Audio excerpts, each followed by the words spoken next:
Alright, we're starting. Alright, hi everyone, and welcome to our new episode of Why Sometimes Monsters.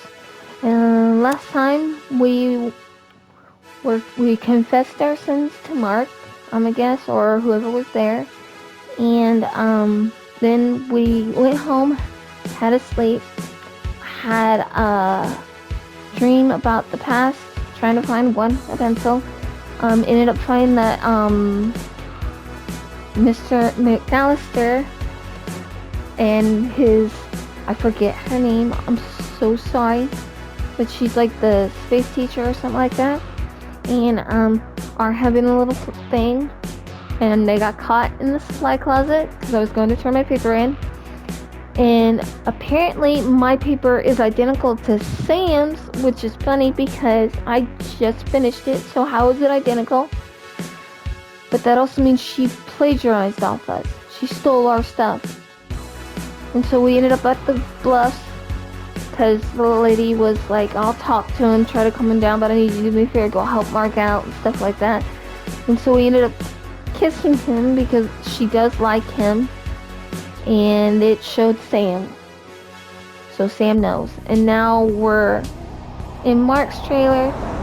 He's gonna help us get to San Verdano, but we gotta get his car no longer impounded at the garage. His keys back.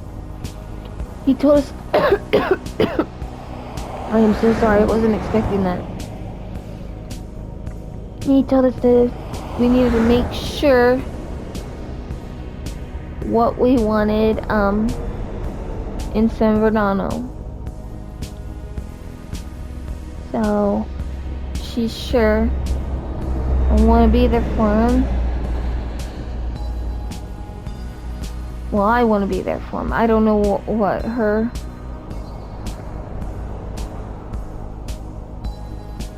plans are, but that's, well, I don't know how the story's gonna go for her. Well, this is a bus stop. I'm looking. There are a lot of roosters around here. One of the houses down by around my public library, they've got roosters and chickens running wild too. It's quite funny because they stay in the yard, and you'd think they would go in the street and maybe get hit, but they don't. So that's good. I'd rather not have dead animals all over the place. We're looking for the impound garage.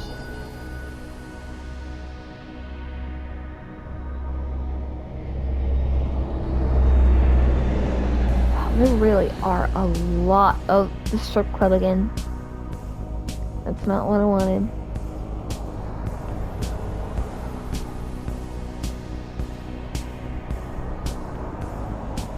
Is it here? Come on, Stan. You know I'll get you the money eventually. That's not the point, preacher. The car's not leaving the shop until I'm paid back in full. Maybe next time don't bet more than you can afford to lose, huh? Right, I know I learned my lesson.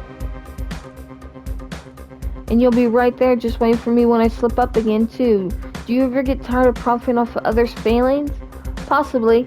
I haven't had too much of a break to ponder it, though. Wow, you come off as an asshole. Hey, I'll cut you a deal since we're old friends and all. You want this car out of here so badly? How about we take one final bet for all the marbles? I just finished construction on the track. I'll bet. I've been meaning to give it a good test run. One lap. Fastest across the finish line walks away with the victor. You win, debt's cleared, and you get the keys back. Come on, Stan. I'm not falling for it again. I made a promise to God. Well, we wouldn't want to upset the big spooky almighty now, would we? Oh, this is a horrible, horrible man. Sounds like Mark's having a bit of trouble. Yo, jerk off. You may want to talk to your buddy there. Who's your little friend, preacher? Don't tell me you're turning this sweet young thing into a nun. This is Lynette. She's the reason I need the car back. Well, why didn't you say so? Heck, if you're not willing to bet on your ride, I might as well extend the offer to Lynette here. I've got no money, sorry. So what do you say? Ever wanted to own a hot rod before? I've still technically got the right to do whatever I like with the preacher's car. Which one is that exactly? Well, it's obviously the shitter of the two. Nothing beats my car. Go on, let's see how well you can guess. Well, I don't know which car. I don't know which car's his. Is it the red one? Because it looks... Is it the red one? Wrong. As if the preacher could afford something as exquisite as the devil's chariot. Nope, his is the far shittier blessed blue, and in my opinion the blue one looks shittier. Good luck getting a top speed faster than a school bus with that thing. Don't sweat it, it's still one hell of a vehicle. Normally I wouldn't risk losing such leverage, but I like the way you look. Seriously, sir? If you're willing to gamble, then I'm game. What are the terms? 1 lap around my newly completed racetrack. Fastest time wins. Provided you don't wipe out and wreck yourself, that is. You win, you get the keys to the preacher's car. I win, now what do I want? I'm not giving you anything. If I win, you gotta work for free out back in the scrapyard for the next 3 months. And don't think you can run away from it either. Mechanic Stan always collects on debts owed. You sound kinda shady. 3 months? That's insane. How am I supposed to live making no money? Oh, don't worry about that. I'll throw you a loaf of bread or 2 every week. Wouldn't want you starving. Besides, I'm sure that the good preacher will help look after you, right? It's not like he's going anywhere soon either. Now don't worry, I play fair on all my bets. You can ask the preacher man. He'll tell you I'm no cheat. I'll give you as much time as you want to make sure that car's in good working order before we drive. Heck, I'll even let you work in my shop if you need to. Only rule I won't break on though is that once you say you're ready to go, there's no turning back. Gotta have some principles, you know what I mean? Mark, what do you think?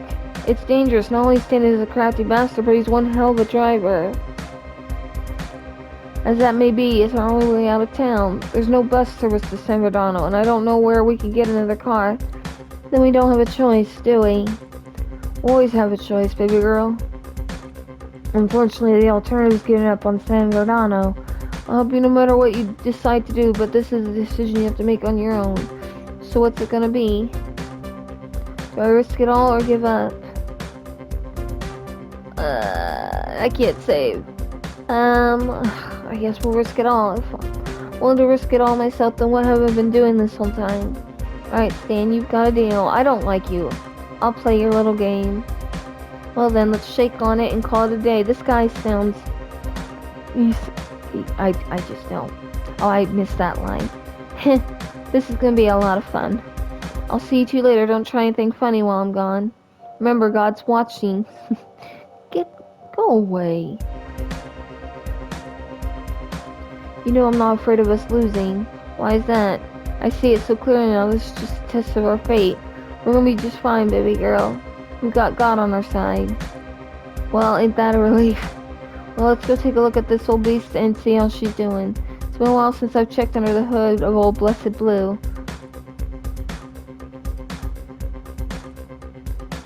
This thing looks like it's built for cutting corners like a razor. That pearl blue finish is so crisp. So how's it looking? You think we actually got a chance to win? Well, it ought to run just fine, but Stan's track is a bit of a doozy. I reckon it's got the handling needed to clear the big curve, but getting the good top speed's tough. You should find some time to take a look, of course, when you get a chance. Odds are we can probably do a few upgrades on the cheap, but we gotta know what we need. I think that's enough excitement for today, though. What do you say to grabbing some lunch at the Bacon Barn? There's someone I want you to meet, so how about I see you there in a couple minutes? Sounds good to me.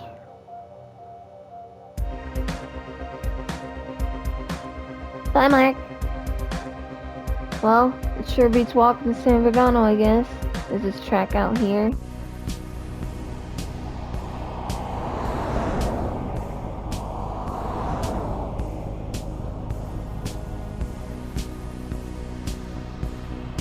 Baby chicken!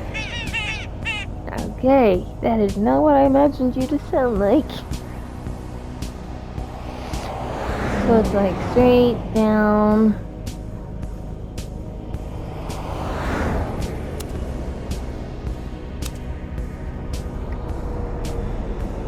This guy just sounds like an asshole who likes taking advantage of people. Which is what pretty much most of this world does. Take advantage of people. Boy, I bet this thing handles like a dream. So, how are we supposed to upgrade? Okay, I guess we can't yet. What? Just going out the door? Okay, changes the time.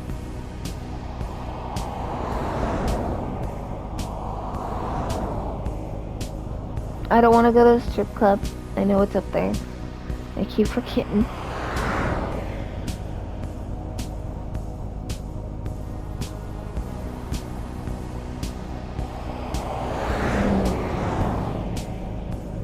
I'm so hungry. My little dog. My little furball is asleep. I took him for his walk. He's had his medicine because, because he was a bait dog. He's got, can I get that second burger with no pickles? He's got, basically a body that's like a 90-year-old man. He was, before we took him to the vet to find out what was wrong, he would like hop up on the bed, would lay it with us, and he would cry out in so much pain it scared us.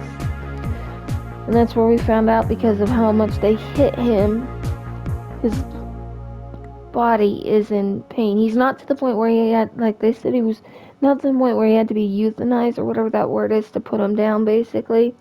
Which is what scared us, because we lost our first dog, Scampers, to lymphoma. And, you know, it hurt us a lot. So the idea of losing this little guy breaks my heart. So he has to take a medicine, a pain pill, once in the morning and once in the evening, and it's helped him. So he's just up here laying here, but I had to give him his medicine this morning. He got his little walk, and he ate his meal. Now he's like all tired out. He's just sitting here laying here. He's my little best cuddling buddy in the world besides my partner. Alright. So back to the Mark. Can I get that second burger with no pickles? Hi Mark, second burger, huh? Did you order for me already? Wouldn't dream of it. This one's for Carla. The little thing can't stand pickles. Carla? Who the heck is Carla? Oh, I didn't mention it, did I? She's my girlfriend, the love of my life. Why don't you order yourself something and come sit down? She'll be here any minute. Okay. I'm glad you have someone. Welcome to Salt City Bacon Barn. What would you like to order? I'm broke. I can't order anything. Seat on my other side's clear for you. Okay. Where's your food, baby girl? You shouldn't be skipping out on meals. It's not too healthy. Here, take half of mine. What? You know it's not fancy, but boy, do I love me some Bacon Barn. Quick service, you know. They don't keep you waiting on your food. Yeah, I guess so. Speaking of waiting around for her, where the heck is that woman? It's just like Carla to leave you hanging on a date while your meal goes cold. She's probably tied up with work again. From what little she tells me, I gather her boss rides her pretty hard. By the way, when were you going to mention you had a girlfriend? Oh, I didn't think it was that big of an issue. We haven't been dating too long, but I gotta say the connection is definitely there. She's such a good and honest girl, got a real good heart and a real pure soul. Maybe I'm speaking a little prematurely, but I think she might be the one. Whoa! Look at you getting all giddy about her. That's really sweet. Oh, Buddy's moving. Ah, I can't help it. When you get the feeling gets you. Sometimes you're just sure about certain people. You know what I mean, baby girl? Yeah, that's gut instinct. That says you're meant to be together. More often than not, that feeling turns out to be right. In my opinion, good things happen when you follow your heart. Well, I'm happier than I've been in a long while anyhow. Carla's got a lot to do with that, I think. Speak of the devil. Hi, Carla. Sorry I'm late, babe. Work spin was a killer so far today. I'm already dead tired. No problem at all, sugar. I want you to meet my friend. Carla, this is Lynette. Lynette, this is Carla. Hi! Pleasure to meet you, Lynette. How are you enjoying Salt City so far? Mark mentioned you were from Dubstown. Yeah, this place sure is different. It's pretty nice. I like it a lot. Seems like the city's got a bit of everything. That strip joint to the north seems pretty crazy, though. It's nothing but dim lighting and drunken idiots. Ain't nothing good can come from wasting your time there. Just thinking of those poor girls debasing themselves for money like that breaks my heart. Can't imagine how embarrassing it must be living that sort of double life. Right, I hear you. Enough of that for now, though. How about we eat something? So what have you two been up to today? Well, we just got back from Stan's shop. Looks like I'll be getting the keys back before long. You're not gambling again, are you? You know that never ends up well when you're betting with that creep. No, I'm not betting against him. Lynette is. I don't see how that's any better. Lynette, don't tell me you all really agreed to this. I'm afraid so. I already shook hands and everything. It's just a little race around Stan's track. What's the worst that can happen? You're kidding me, right? How does wrecking in a smoldering ball of fire sound? Mark, there's no way you're going to tell me that the car's ready for a race. I thought you said it was good as gold, a top-notch vehicle. Well, she is. It's just Blessed Blue might need a few little upgrades before she's in peak condition. What kind of upgrades are we talking about? Keep in mind that we don't have a ton of money or time at this point. I am so hungry. Well, I figure we're gonna need some new tires for the stars. Stan's track isn't exactly Grand Prix material. Ha! You could say that again. What I mean is it wouldn't do us any favors losing a wheel to some rogue shrapnel. Alright, where can I get those? Our budget, they're gonna have to come second hand. You know, I bet you could convince Darren over at the Big Dog Dachshund Club to give you a set.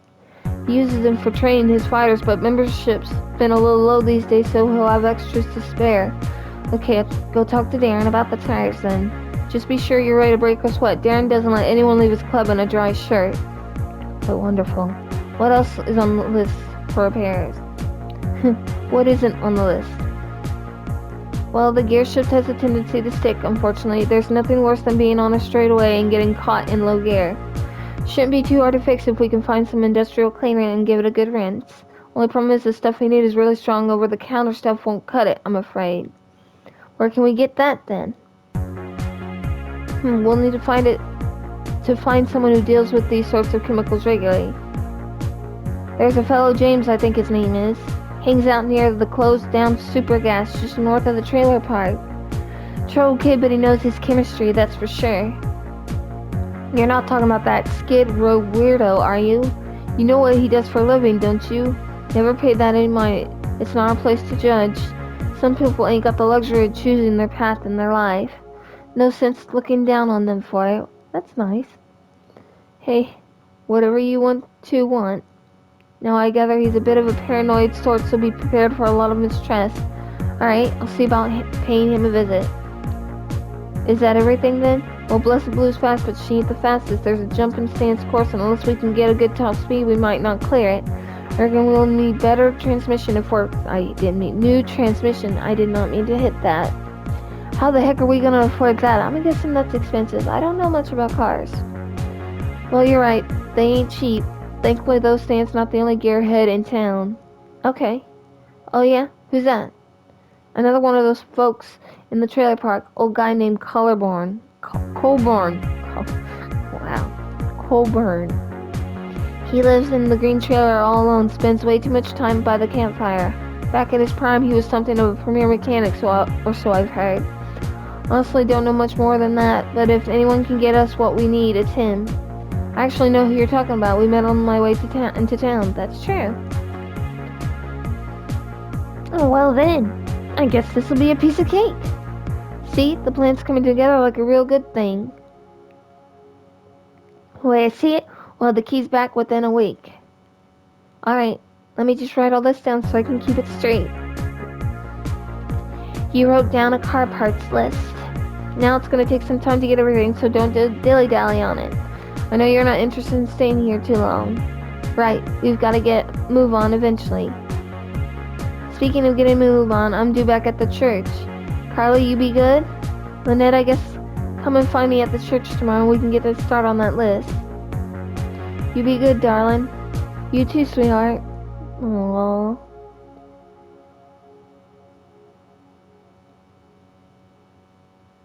Well, I'm about finished my food. What do you say we go sit outside a minute before I've got to get back to work? Sure, lead the way. It was really nice getting to meet you, Lynette. Yeah, you too. Mark talks a lot about you. I think you mean a lot to him. Oh, I've gathered that. It's kind of weird because the times with me, Here You Treasures, I was too young to remember. Right now it feels like I'm really meeting him for the first time. To let you in on a little secret, it feels about the same for him too. He knew you as a baby, but here he's getting to know you as a real person. I'm surprised you two are getting along as well as you are, considering that. Well, he's done a lot for me so far. I mean, without him, I might not make it to San Verdano in time. Yeah, he mentioned you were on a strict timeline. I just don't want you pushing him around or taking advantage of his generosity, okay, right? I wouldn't dream of it. I know, you seem perfectly gracious. It's just that I'm really starting to get worried about this race. I know Mark's got faith in you, in his old car and everything, but it all seems so risky. I mean, what if someone gets hurt? What if someone gets killed? You really think that can happen? I don't know. Maybe. The real question should be, is it worth the risk finding out? What other option do we have, though? We already shook on it, and I don't think there's any other way out of this city. If you got some brilliant plan, by all means let me know. Well, I did have one idea, but I know Mark wouldn't like it. What are you talking about? Well, Stan's always had a bit of a thing for me. He's always making comments and going on about how I'm wasting dating a preacher. Of course, I always brush him up, but he's convinced I harbor some secret desire for him. If I were going to the shop and distract him for a while, do you think you could take care of his car? Oh boy. You mean mess with the engine or something? I mean cut the brakes. Stan's fixed the engine with no trouble. That just delayed the inevitable. Cutting the brakes, on the other hand, you might not notice until it's too late. You can't be serious, can you? I mean, what if he gets hurt or something? So what if he does? You'll get what we want. Mark will get his car back and I'll have one less weirdo stalking me. Sounds like the pros outweigh the cons on this one to me. I guess you're right, but I don't know. He could die. I want to think of on this one a bit. I was kind of hoping to keep my conscience guilt-free for a little while. Mark will be pretty disappointed to hear how low we stooped, even if it was for the greater good. Well, luckily I don't give a damn about Stan, so I'm ready whenever you are. Just come find me when you're ready to do it, and we can go from there. I'll be hanging around Mark's trailer in the mornings before I head off to work in the afternoon, so come see me then. Alright, I'll remember that. Well, I guess I better get going. Break time's over.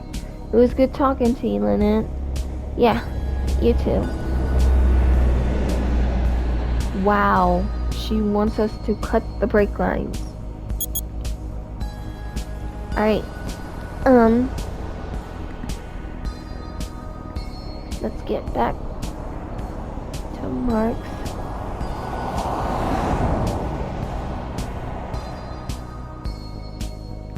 I am not going to do that. That is too risky. I don't care how much she wants.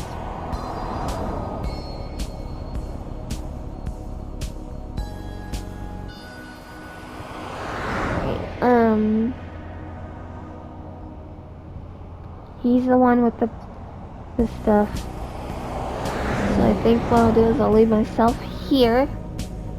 I'm gonna call it for this episode. I know it's a little bit shorter, but I am hungry as sin. I have been eating since yesterday. So I'm probably gonna go make me some food. So you all have a good day. This has been a very interesting episode. Every time I'm like put up with like a very dramatic just incident, options, choices. Last time it was rigging an election. It's like, do I do it? And it's increasing to cutting someone's brake lines and they might die. So yeah, no, That I do know is an obvious no, because I'm not having someone killed. I'm sorry. Nothing is worth that. So I'm gonna save here. You have a good day. Leave a like. And if you liked the video, and I will see you later. Ciao for now.